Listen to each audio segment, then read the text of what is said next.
उभाटा कोण करते सांगा, नाव सांगा.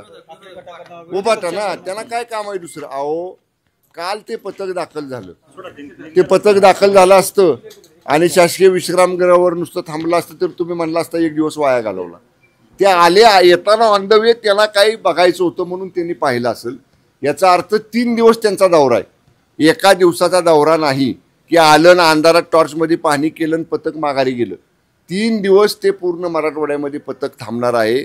ज्या ठिकाणी मेजर नुकसान आहे, ज्या ठिकाणी आपण ती क्षेत्र, तो गाव, तो महसूल विभाग आपण पंचनाम्यांमधनं किंवा राज्य सरकारच्या प्रस्तावामधनं पाठवलेला आहे, तिथं वेगवेगळ्या टीम करून ते अधिकारी स्वतः जाणार आहेत. 3 दिवस आहेत, याचा अर्थ 3 दिवस ते फक्त रात्रीच पाणी टॉर्चमध्ये करणार असं नाही. त्यामुळे विरोधकांना केवळ अशा गोष्टीचं भांडवल करायची सवय आहे. येताना ते ऑन द वे त्यांनी पाहिलं असेल, हा कदाचित म्हणजे येता येता त्यांनी पाहण्याचा प्रकार घडला असेल, पण 3 दिवस ज्या ज्या ठिकाणी त्यांना जाता येणार आहे त्या त्या ठिकाणी ते वेगवेगळे त्यांची टीम करून पाहणी करणार आहेत. पण महिन्याभरानंतर पाहणी करायला गेलेला आहे. महिनाभरानंतर आले तर महिन्याभरानंतर का आले? नुकसान झाल्या आले तर अजून बरंच नुकसान पाहायचंय, इतक्या लवकर येऊन का बघितलं? साहेब, माझी विनंती माध्यमांच्या प्रतिनिधींना आहे, याच्या अगोदरची सुद्धा तुम्ही कार्यपद्धती बघा की जेव्हा केव्हा अशी नैसर्गिक आपत्ती येते तेव्हा पहिल्यांदा तातडीची मदत राज्य सरकार देतं आणि राज्य सरकार ती नैसर्गिक आपत्ती हळूहळू कमी झाल्यानंतर, जमिनी वाळल्यानंतर, शेतात जाण्यासारखी परिस्थिती माणसाला निर्माण झाल्यानंतर जेव्हा आपण पंचनामे करतो, स्थळ पाहणी करतो, यंत्रणा जेव्हा तिथं गावामध्ये जाते तेव्हा आलेला त्याचा अहवाल हा जिल्हाधिकाऱ्यांमार्फत विभागीय आयुक्तामार्फत राज्य सरकारच्या मदत आणि पुनर्वसन आपत्ती व्यवस्थापन विभागामार्फत राज्याच्या माननीय मंत्रिमंडळापुढे ही एवढी मोठी प्रोसिजर आहे आणि त्यातनं मग तो मंत्रिमंडळाच्या ठरावासह केंद्राकडे सादर केला जातो. जेव्हा केंद्राकडे प्रस्ताव जातो तेव्हा केंद्राची वेगवेगळ्या विभागांच्या यंत्रणा त्यांचं पथक तयार करतात आणि ते पथक या नुकसानीची प्रत्यक्ष पाहणी करायला येतात. ही आतापर्यंतची प्रोसिजर आहे, आतापर्यंतची फॉलो केलेली पद्धत आहे. उद्धव ठाकरे 4 दिवस मग आता ते चालतं का? उद्धव ठाकरे महिन्याभराने गेलेलं चालतं? तेव्हा नाही. इतक्या उशिरा उद्धव ठाकरे का आले? पहिला दौरा त्यांनी केला, 3 तासात 4 जिल्हे केले, त्याच्यानंतर फिरकले नाहीत. आणि पहा म्हणावं जाऊन, आज माननीय उद्धव ठाकरे साहेबांना एवढीच जर पाहणी करायची असेल ना, मी त्यांना जबाबदारीनं सांगतो, 32,000 कोटी रुपयेचं पॅकेज आम्ही मंजूर केलं. 32,000 कोटीपैकी 9,500 कोटी रुपये हे प्रत्यक्ष जिल्हाधिकाऱ्याकडे वर्ग झालेले आहेत. ही राज्य सरकारची आकडेवारी आहे. ह्याच्यात कदाचित उद्धव ठाकरे साहेबांचा दौरा सुरू होईपर्यंत 100-500 कोटी रुपयांची वाढ झाली असेल. त्यामुळं ते जरी गेले तरी शेतकऱ्यांची मदत ही शेतकऱ्यांच्या खात्यावर जमा व्हायला सुरुवात झालेली आहे. हेच चित्र उद्धव ठाकरे साहेबांना बघायला मिळत. स्थानिक स्वराज्य संस्था निवडणुकांचा आता सगळं बिगुल वाजलेला आहे. आज शरद पवारांनी एक महत्त्वाचं विधान केलं आहे, स्थानिक पातळीवर आपला पक्ष भाजप सोबत लढू शकतो असं एका ठिकाणी बोलताना. सोबत? भाजप सोबत.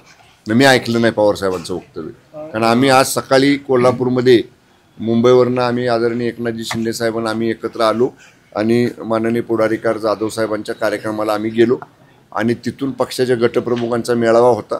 तिथून आता माननीय शिंदे साहेब मुंबईला गेले आणि मी माझ्या मतदारसंघात निघालो. त्यामुळे पवारसाहेब काय बोलले मला काय पाहता आलं नाही, पण आता हे काय बोलले नेमकं बघावं लागेल, कुठल्या संदर्भानं बोलले. त्यांचं म्हणणं असं आहे की स्थानिक पातळीवर समीकरणं वेगळे असतात आणि त्यामुळं भाजपसोबत लढू शकतो.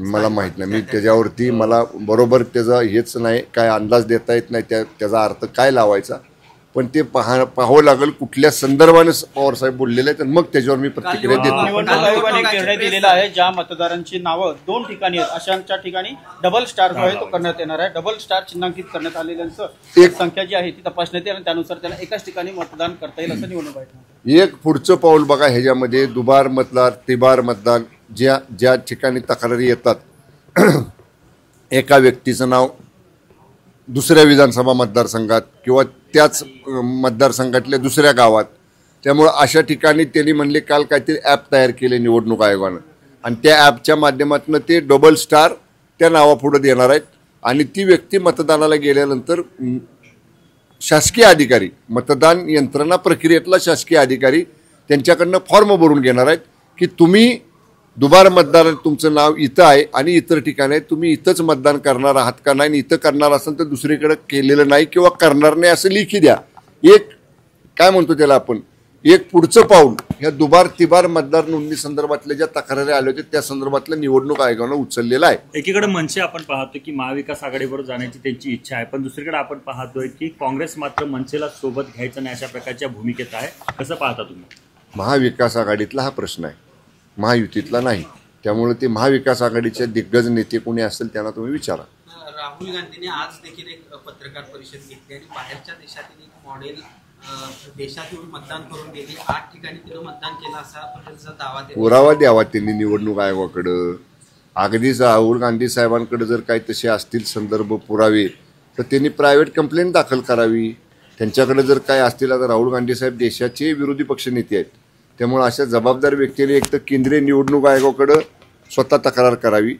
ती करून जर दखल नाही घेतली तर प्रायव्हेट कंप्लेंट लॉन्च करावी. प्रायव्हेट कंप्लेंट लॉन्च करायचे पॉवर्स घटनेनं आपल्याला दिलेले आहेत, चौकशी होईल त्याची. काल राज्य निवडणूक आयोगाची प्रेस झाली, त्या पत्रकार परिषदेवर राज ठाकरे यांनी संताप व्यक्त केला. ही पत्रकार परिषद पाहून तळपायाच्या मस्तकातली निवडणूक आयोग खरंच सत्ताधाऱ्यांच्या हातातलं बाहुलं झालं हे काल कळालं असं त्यांनी म्हटलेलं. बघा आता ते राहुल गांधी साहेब राज ठाकरे साहेब काय बोलले मी ऐकलं नाही, पण निवडणूक आयोगाची पत्रकार परिषद मी पण ऐकली.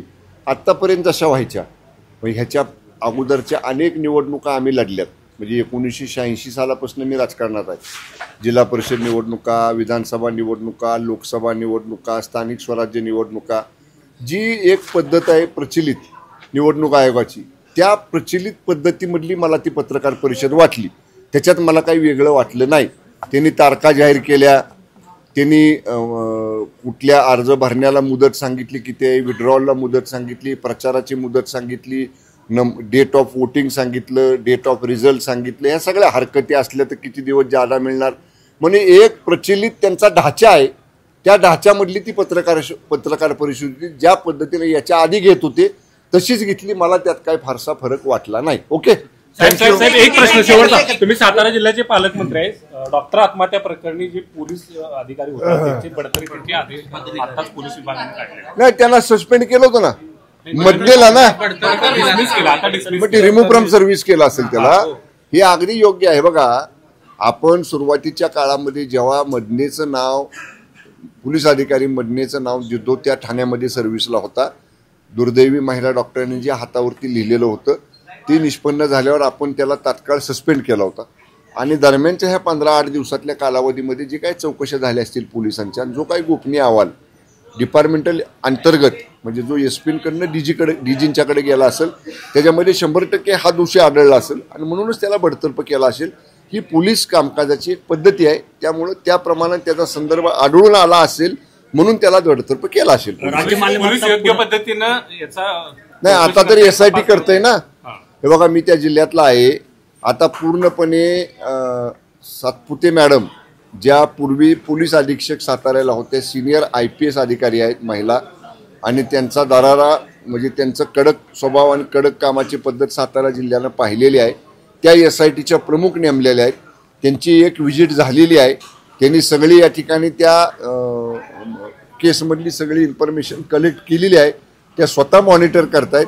विश्वास आहे आम्हाला की SITच्या प्रमुख असणाऱ्या त्यांच्या सातपुते मॅडमकडनं याचा छडा लावला जाईल.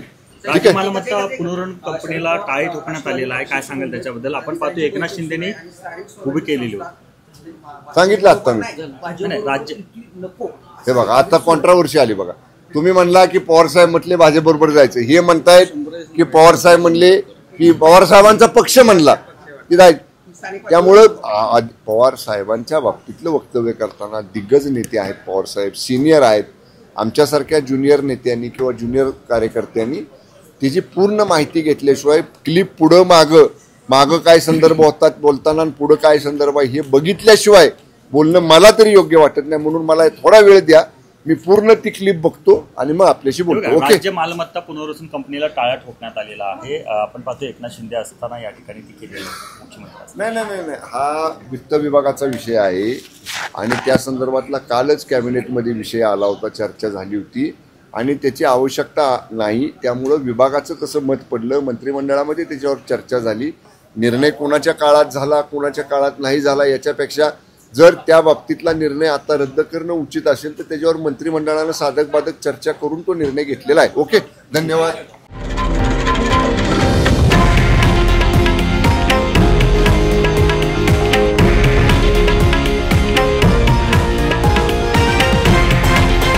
हे आहे देशातील नंबर 1 न्यूज नेटवर्क आणि आपण पाहत आहात TV9 मराठी, एकमेव.